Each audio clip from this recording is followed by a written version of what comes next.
오늘 본문 말씀을 통하여 듣기도 하며 묻기도 하시니 이러한 제목으로 이제 말씀을 증거하도록 하겠습니다. 요즘 애국가 다음으로 많이 불려지는 노래가 있다고 그러죠. 테스형. 이게 어쩌다 턱 빠지게 웃어도 내일이 두렵다면서 세상이 왜 이래? 세월은 왜 이래? 사랑은 왜 이래? 눈물 많은 나에게 왜 이래?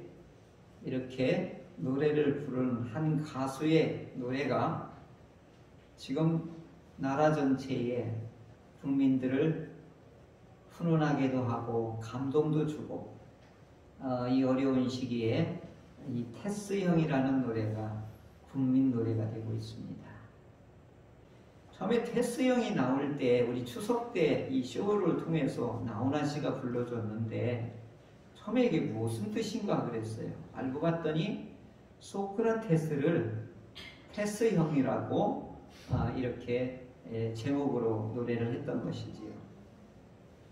이 소크라테스는 서양 철학, 우리 인류사의 현자로서의 대단히 중요한 분이시지요. 그래서 우리도 다 알고 있잖아요. 이분이 무슨 말을 했는지. 너 자신을 알라.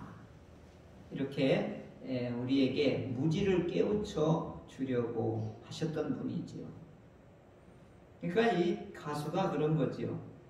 우리가 왜 이렇게 힘든지 소크라테스 형님이요 좀 알려주세요. 이런 뜻으로 풍자를 한 것입니다. 이 소크라테스는 제자들과 그 무지한 백성들을 깨우치는 방법이, 교육법이 뭐였냐면 삼파술 질문을 사용했어요. 이런 거예요. 왜 공부하지? 했더니 출세하려고요. 그 다음에는 돈 많이 벌려고요. 그 다음에는 집 살려고요. 그리고 그 다음에는 이제 나이 들어서 이제 자식들에게 물려주려고요. 그 다음에는요. 아니 늙죠? 그 다음에는요. 죽겠죠 뭐. 그 다음에는요. 몰라요. 이제 이렇게 하는 교육법이었어요. 계속 묻는 것을 해서 삼파술 질문이라 그랬어요. 결국은 뭐냐? 우리들이 생각이 한계가 있고 우리가 아는 것이 한계가 있음을 알라라고 이렇게 가르쳤던 분이지요.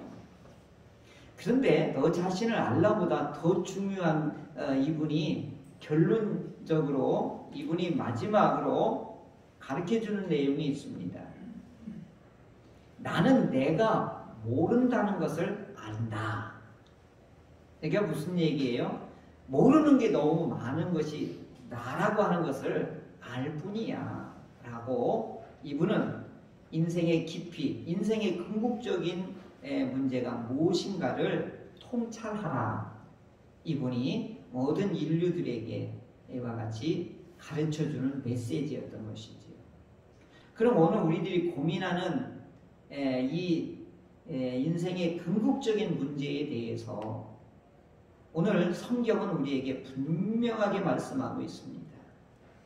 그래서 오늘 본문을 통하여서 자세히 살펴보면서 오늘 우리에게 주시는 인생의 문제를 우리는 어떻게 대하고 어떻게 이 인생의 문제를 헤치고 나갈 것인가를 이제 하나님께서 주시는 은혜를 이제 깨닫도록 하겠습니다. 하나님께서는 보이지 않는 하나님을 우리 인류에게 이스라엘이라고 하는 한 나라와 한 민족을 하나님께서는 특별하게 선택했습니다.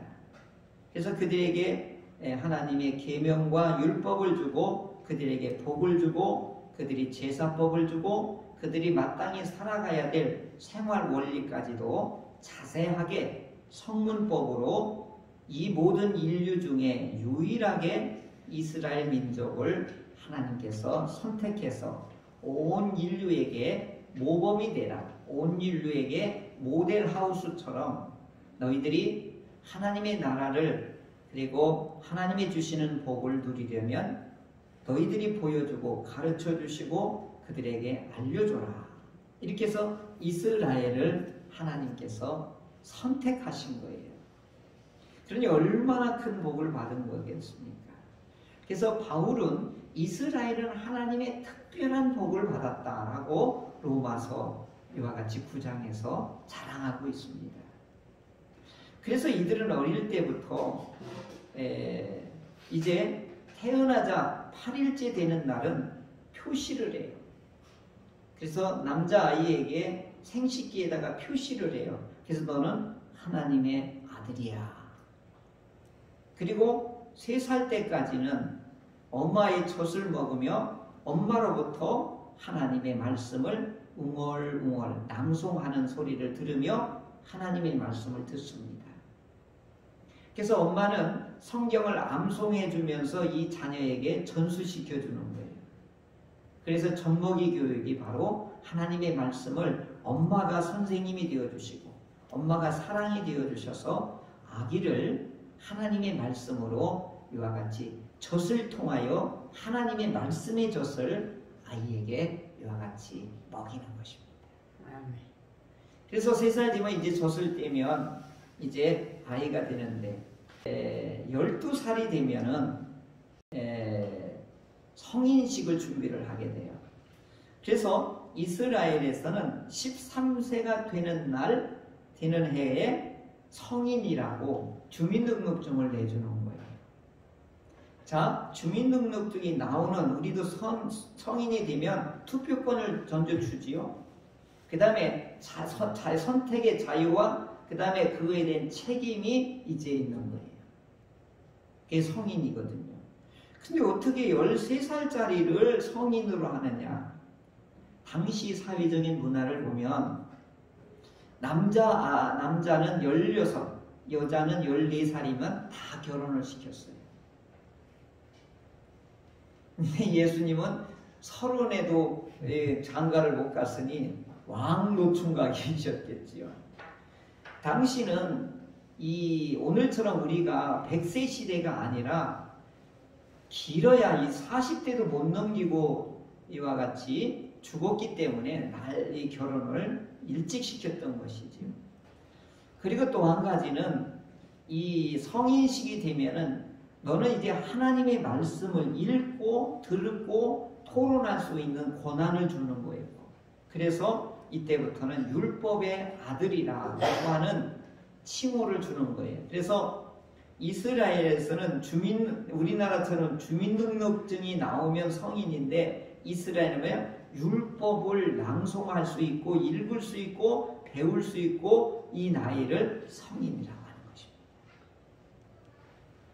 그런데 이 13세 되기 전에 12살 때에 부모님을 따라서 예수님이 유월절을 지키기 위해서 예루살렘 성전으로 지금 올라가는 거예요. 지금 이 나사렛에서 예루살렘까지는 120km예요. 그러면 우리나라 단위로 따지면 300리가 해당되겠지요. 그래서 당시 이 하루길이 40km였어요. 죽어라고 가야 하루길이 40km가 100리 가는 거예요. 지금처럼 자동차 이런 게 아니라 이고 지고 걸어가야 되니까 길도 막 산길로 가야 되고 하니까 이게 하루길이지요.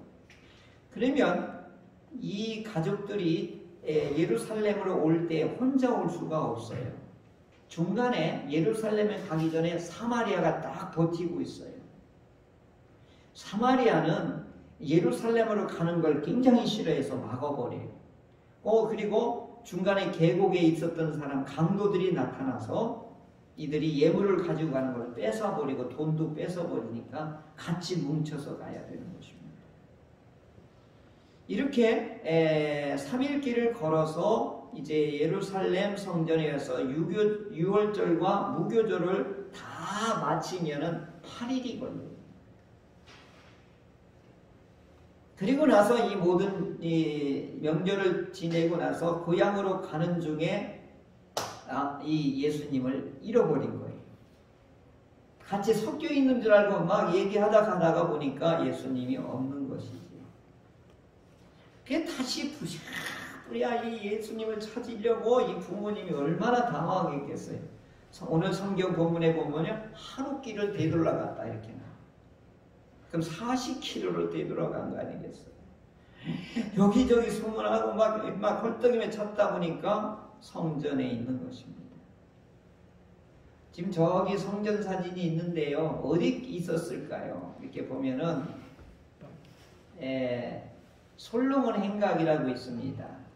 어디 쪽이냐면 저게 사면으로 이렇게 쫙 있는데 그 사면의 남쪽에는 저기 2층으로 되어 있는데 왕의 모습과 같이 이 길이가 180m예요. 넓이가 30m. 그게 주랑으로 쫙 있어요.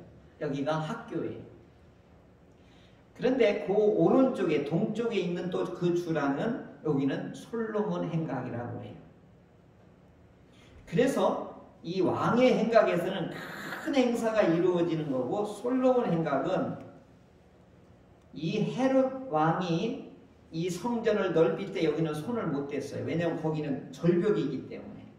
그래서 솔로몬 행각은 솔로몬 때부터 지어져 보관되고 있는 곳이라고 해서 여기는 거룩성이 보존된 곳이라고 해서 주로 여기에서 모이고 여기에서 가르치고 여기서 율법을 가르치고 토론하고 하는 곳이 바로 동쪽에 있는 행각에서 모이게 돼요. 근데 이곳에는 주니어 랍비들이 여기에서 쫙 선생님들이 배치되어 있어요. 그래서 전국에서 오는 누구든지 오면 여기서 가르쳐주는 거예요. 하나님의 말씀. 그런데 교수급의 선생님들은 어디에 있냐면 여인의 뜰 그 안에 그 교실이 있어요. 거기에서 교수님들이 박사님들이 딱 하고 있어요.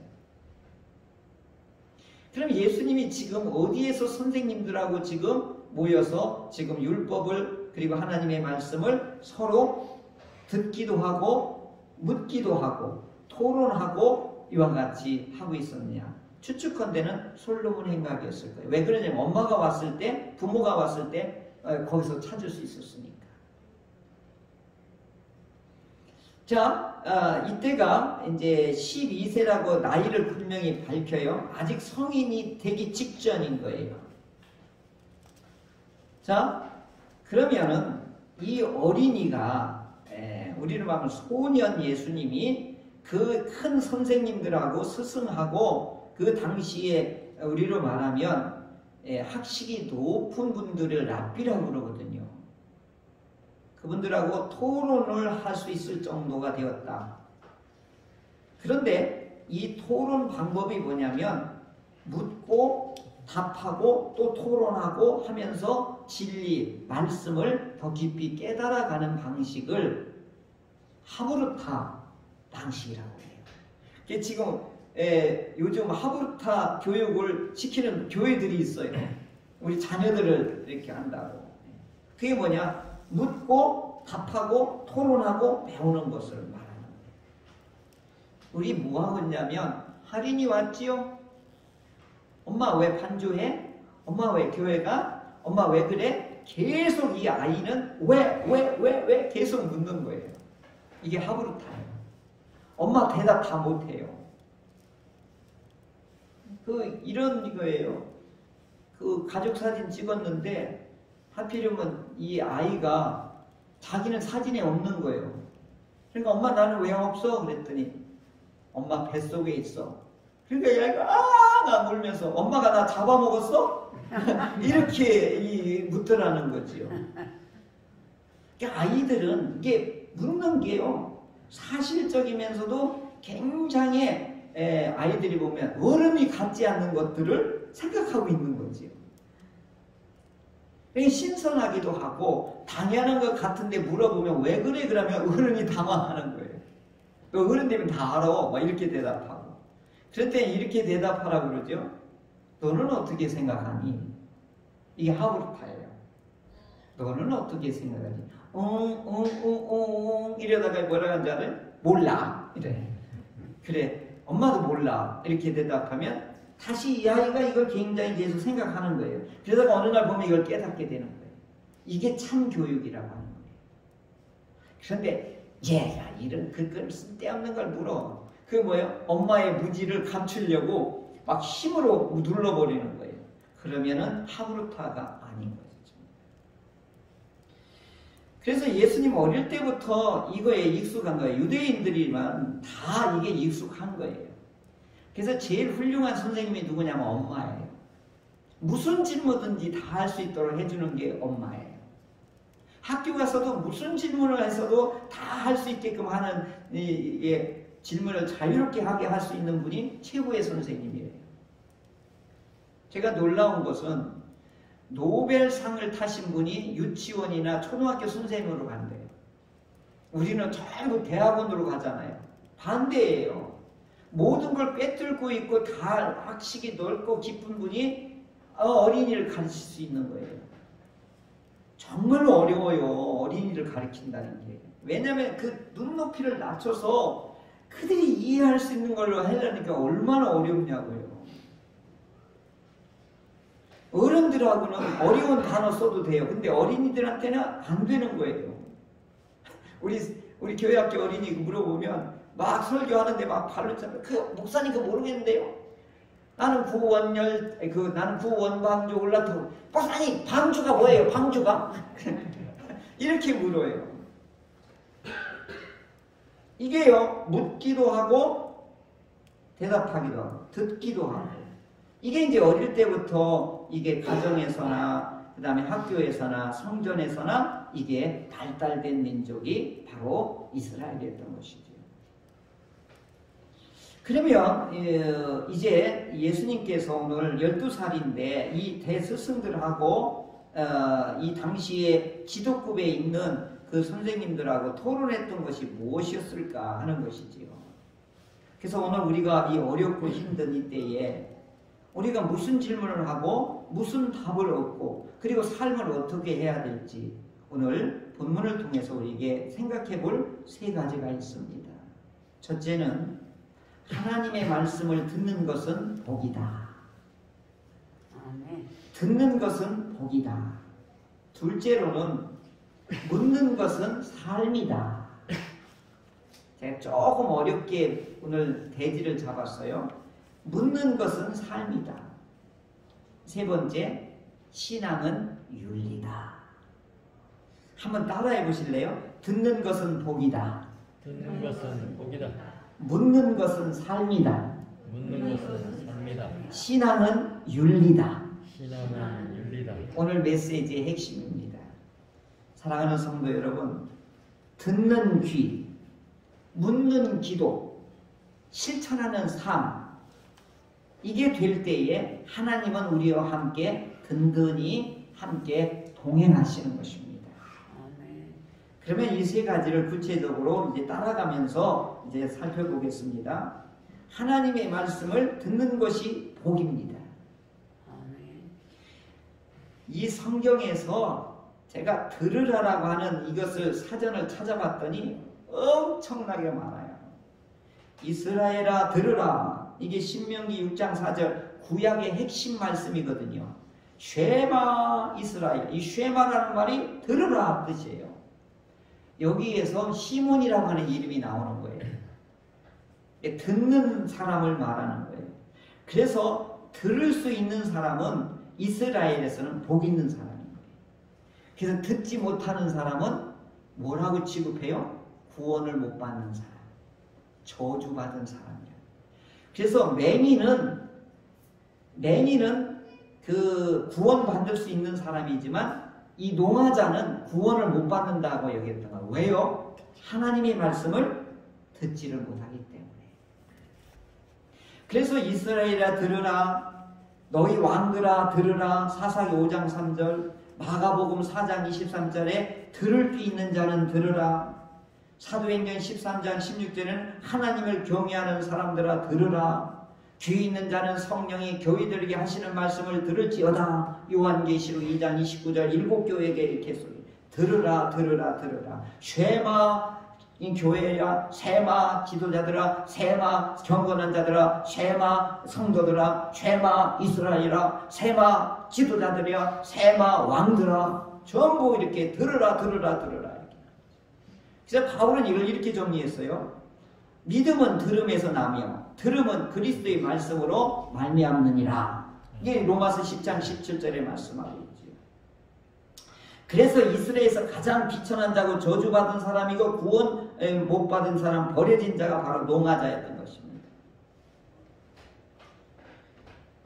그래서 오늘 사랑하는 성도 여러분, 어지럽고 힘들고 혼란스럽고 세상이 왜 이래? 사람들이 왜 이래? 인생이 왜 이래? 이런 질문할 때 우리가 혼란에 빠지지 않는 유일한 방법이 뭐냐? 하나님의 말씀을 듣는 것입니다. 이게 신기한 거예요. 불안하고 염려스럽고 생활고에다 경제난에다가 앞으로 장래가 막막하나 뭐 어디를 봐도 세상은 왜 이래 이렇게 혼란스러울 때도 하나님의 말씀이 들려질 때 오늘 우리들 마음과 심령 속에서는 놀라운 힘이 생기는 것입니다. 오직해서 왜 하나님이 들으라 들으라 들으라 이렇게 했을까요? 하나님의 말씀을 들을 때 가르침이 이루어지고 그 다음에 위로가 되어지고 치료가 일어나고 살 길이 열리기 때문에 그렇습니다. 제일 중요한 건 뭐냐? 하나님하고 관계가 맺어지기 때문에 그래요. 여러분, 만남을 지속시킬 수 있는 것은 애쓰고 힘써야 돼요. 그냥 되지 않습니다.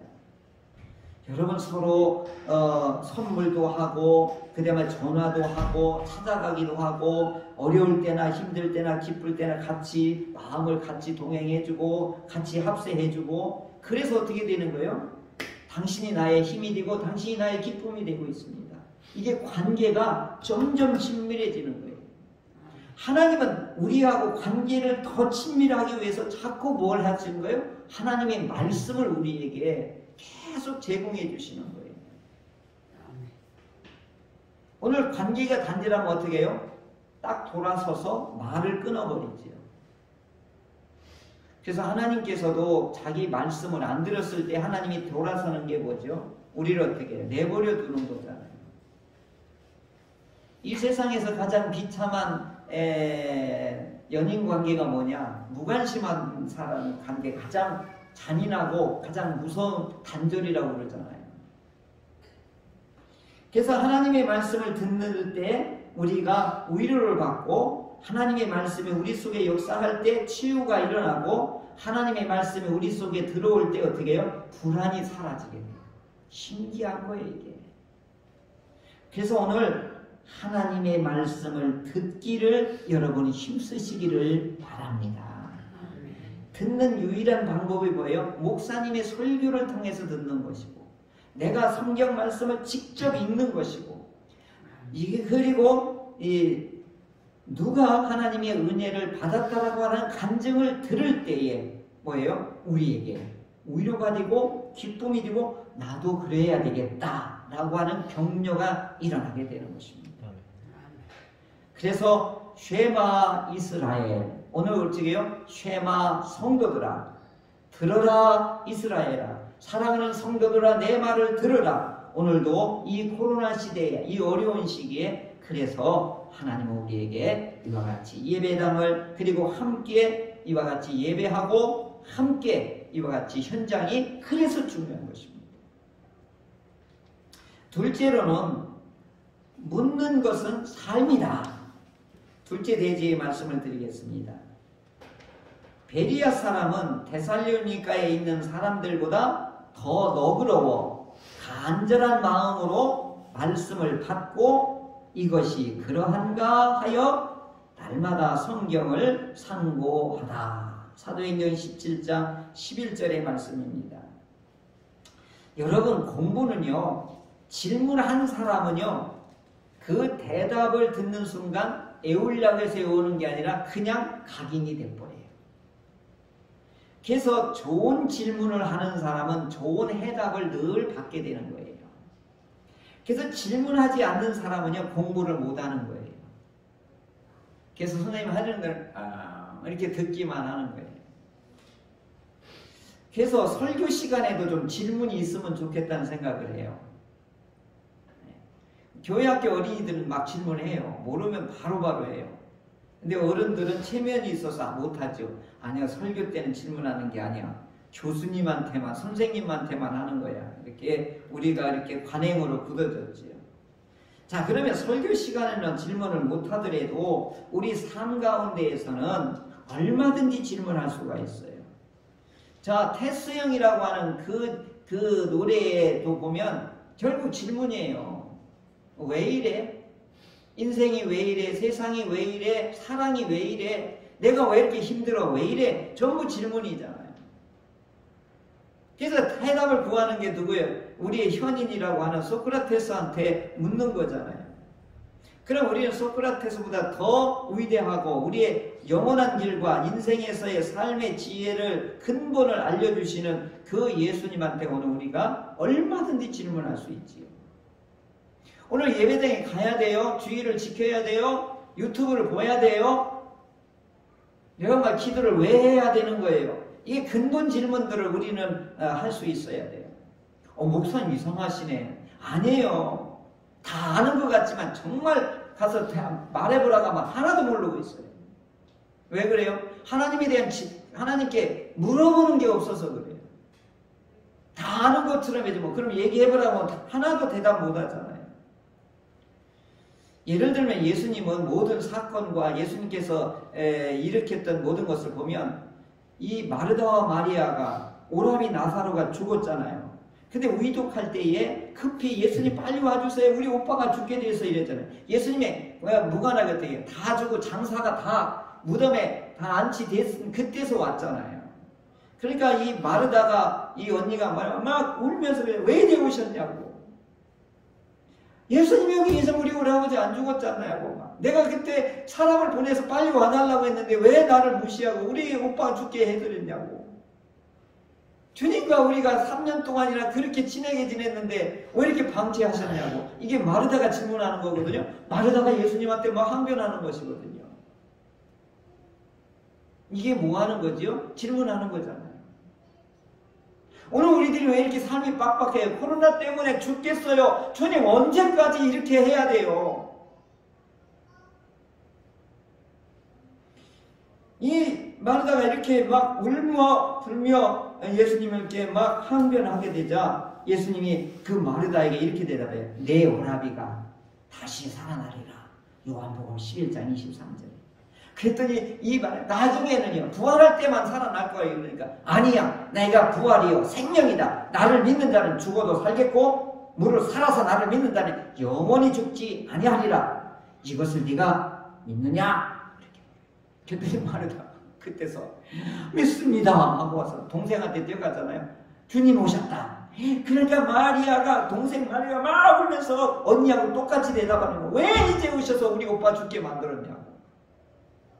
막 이렇게 막 울며 막 마리아가 통곡을 하자 예수님이 그때 그 장면이 나 예수님이 눈물을 흘리시더라.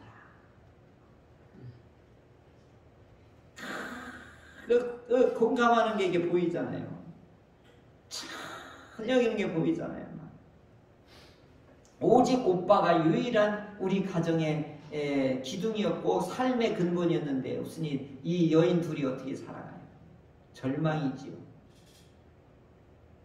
그 우는 것이 절망을 통해서 우는 것을 예수님 보고 불쌍히 여기시는 거예요. 오늘 코로나 때문에 우리가 절망하고 낙심하고 좌절하고 교회 가면 뭐하냐, 기도하면 뭐하냐 이렇게 전부 신앙이 붕괴되고 낙심하고 하는 이런 상황 속에서 마리아와 마르다가 우는 상황이나 오늘 우리들이 우는 거나 별 차이가 없지 않습니까? 그러면서 예수님이 마리아에게 이렇게 물어요.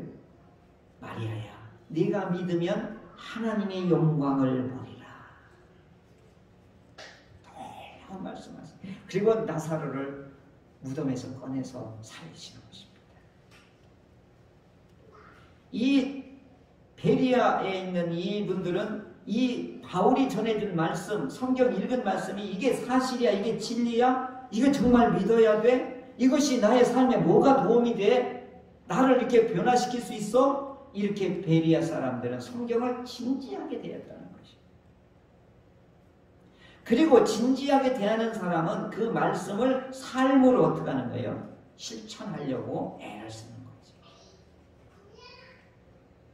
사랑하는 성도 여러분, 하나님이 우리에게 두 가지 위대한 강령을 주셨죠. 하나님을 사랑하시오. 그리고 이웃을 내 몸처럼 사랑하시오. 예수님께서는 오늘 하나님께서 자기를 이 땅에 보내주신 것에 대해서 항시 뜻을 묻고 하나님의 계획을 묻고 하나님의 목적과 의도를 항시 여쭤봤던 분이에요. 그래서 항상 하나님의 뜻에서 벗어나지 아니하고 매 순간순간마다 하나님의 뜻을 이루었던 것이 바로 예수님이었던 것이지.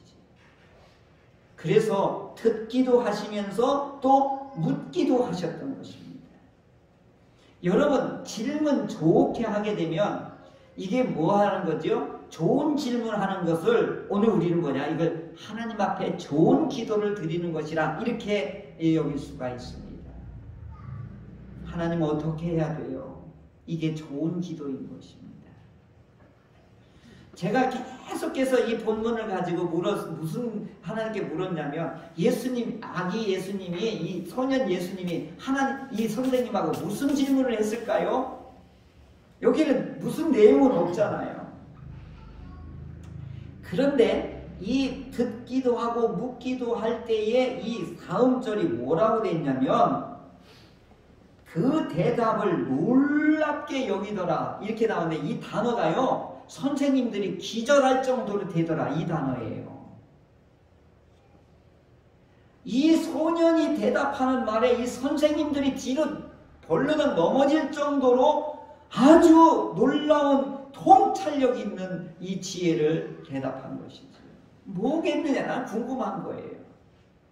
요셉이 왔을 때도 뭐예요? 내가 여기 있어야 될 줄을, 아버지 집에 있어야 될 줄을 왜 모르셨습니까? 그러자 이 생부 마리아와 요셉도 뒤로 넘어지잖아요.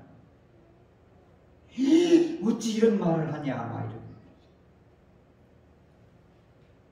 사랑하는 성도 여러분, 오늘 우리들이 신앙이 깊어지고 자라려고 하면 나무는 심어놓으면 10년, 20년 뒤면 쑥쑥쑥 끝까지 자라는데 오늘 우리들은 10년이 돼도 20년이 돼도 우리의 믿음이 항상 그 자리인 것 같잖아요.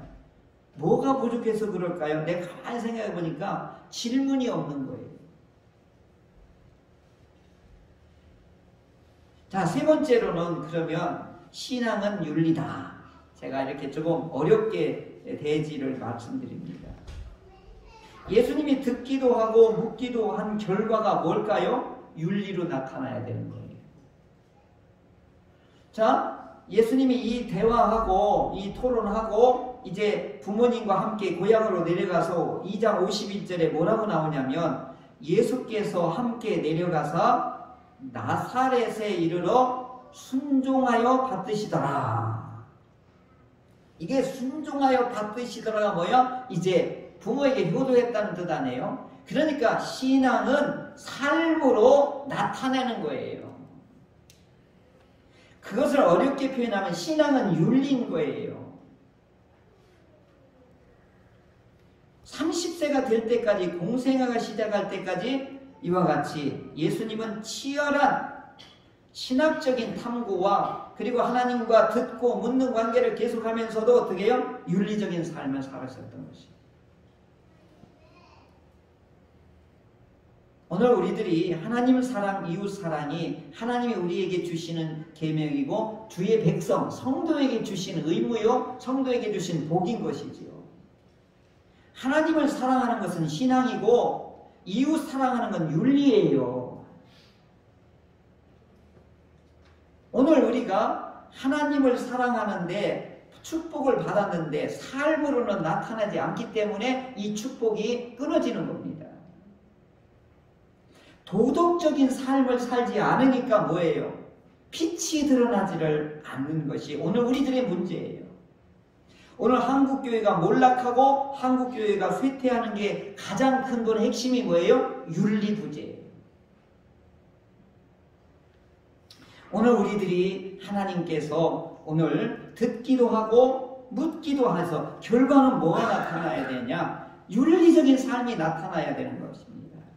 윤리적인 삶이 가장 중요한 핵심이 뭐냐? 이웃에게 혜택을 주는 거예요. 이걸 경건이라고 하고 이걸 자비를 베푸는 것이다 이렇게 말합니다. 이제 오늘 예수님께서는 이와 같이 듣기도 하고 묻기도 하고 그 다음에 삶으로 순종하는 이와 같이 윤리적인 삶으로 예수님은 모든 것을 우리에게 보여주셨습니다. 오늘 우리들이 기독교인으로서 그리스도인으로서 하나님의 거룩한 은혜를 받은 거룩한 성도로서 오늘 이웃에게 보여줄 게 뭐냐? 모범인 거예요. 제가 마지막으로 오늘 주부에도 나와 있는데 기도해 주세요 했는데 김명순 성도 이분이 혈액암으로 피가 굳는 것으로 4년 동안 투병 중인데 그 따님이 직장에서 이분의 치료비를 다른 이와 같이 치료비를 제공했는데 이 딸이 지하철 계단에서 어떤 괴한이 밀고서 도망가 버렸어요. 그래서 경찰에 지금 수색 중이라는데 이 고관절 양쪽이 다 으스러져 버린 거예요.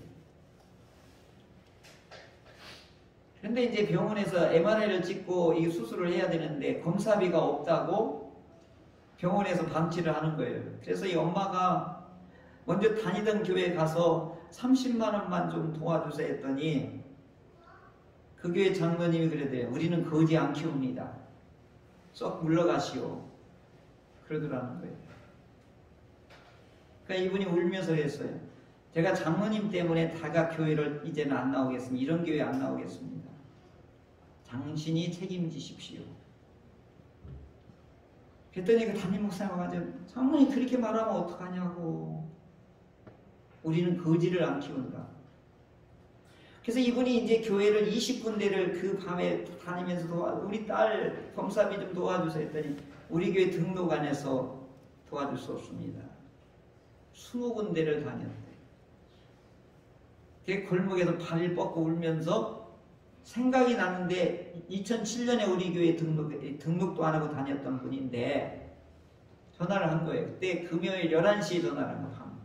금요 기도 끝나고 내가 집무실에 있을 때인데 그때 교회 전화가 온 거예요. 그거 큰일 났구나. 이거 밤에 전화 오면 섬뜩하거든요. 우리 성도 무슨 일이 일어났는가. 받았더니 그분이 도와달라는 내용. 그래서 아무리도 생각이 안 나는 거예요. 근데 이런 상황이라고 하는데 그래서 얼른 또 보내드렸어요. 그때 이분이 2주 만에 내가 궁금해서 전화를 했더니 그 과정을 얘기하는데 이분이 통탄하는 게 뭔지 알아요? 교회도 전부 장사꾼이다. 내가 오늘 교회 성도들이 이렇게 살아가는 거예요. 장사만 또 못하게 살아가는 거예요. 사람이 다쳐서 죽어갔다고 그러는데 그래서 이분이 마지막 결단이 뭐냐면 둘이 같이 죽자. 그러다가 대전 충혈교회 목사님이 생각나서 전화했다.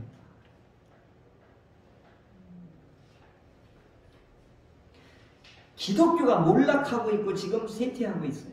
급격히 모든 사람들이 교회 싫어하는 거예요. 왜 그럴까요? 윤리가 없는 거예요. 윤리가. 축복받는다는 것만 전부 했지. 전부 기복주의에만 매달렸지. 우리 주님이 원했던 거예요. 이웃이 잘되게 하는 삶을 전부 배제했던 거예요. 어떻게 우리는 거지를 안 키운다고 장로님이 그렇게 말할 수 있냐고요. 근데 그 장로님만 그러겠어요? 목사도 그럴 것이고 우리 모두 다 그랬을 거예요. 나 살기도 바빠. 당신한테 도와줄 힘 없어. 그분이 언제 며칠을 살지는 몰라요. 한 달에 혈액을 투석하려는데 5천만 원이 들어간다는데 그 돈이 없어서 지금 밥 먹을 돈이 없어서 지금 굶고 있다고 그래요. 세상에 이런 그렇게 불쌍한 사람도 있구나 하는 생각이 드는 때 오늘 교회의 존재 목적이 뭐예요? 성도의 존재 목적이 뭐냐고요? 안 믿는 사람이 어디 식당에 이랬잖아요. 기독교인 출입금지 이렇게 써붙이고. 저는 이렇게 안 믿는 사람들부터 배제를 당하고 욕을 먹고 하는 거 당연하다고 봐요. 뭐가 빠졌기 때문에 그래요? 윤리가 없기 때문에, 도덕이 없기 때문에. 예수님께서는 하나님 말씀이 정말로 내가 왜 교회를 나가야 돼요? 내가 왜 교회를 예배를 드려야 돼요? 내가 왜 충성을 다해야 되지요? 이걸 묻기도 하고 하나님의 말씀을 듣기도 하여 이것이 내 안에서 신앙이 신학화가 되면 어떻게 해요? 이웃의 혜택을 위해서 삶으로 나가야 되는 거 아니겠어요? 듣기도 안 하지, 그 다음에 묻지도 안 하니까 뭐예요? 전부 뭐예요? 욕망적인 존재로 축복에만 매달리는, 안 믿는 사람과 뭔 차이가 있냐 이 말이죠.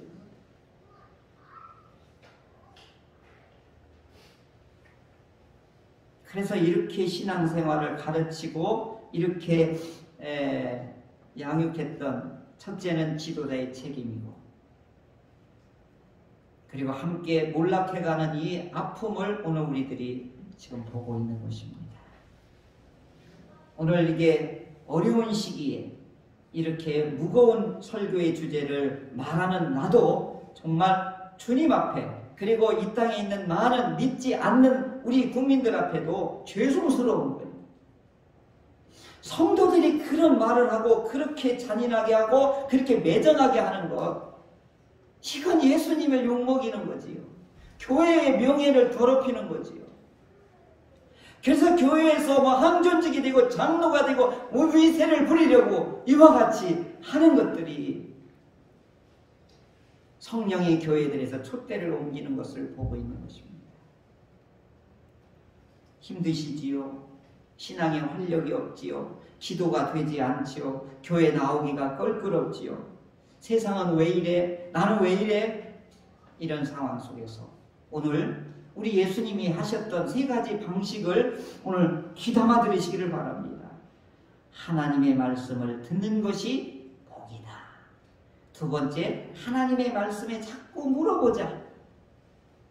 왜 이렇습니까? 어떻게 해야 됩니까? 그리고 깨달았으면 모범적인 삶, 윤리와 도덕적인 기본적인 삶을 우리가 살아야 되지 않겠습니까? 사랑하는 성도 여러분, 듣는 귀, 묻는 기도, 실천하는 삶으로 하나님이 우리에게 함께 하시는 은혜가 있기를 주의 이름으로 축원합니다. 아멘.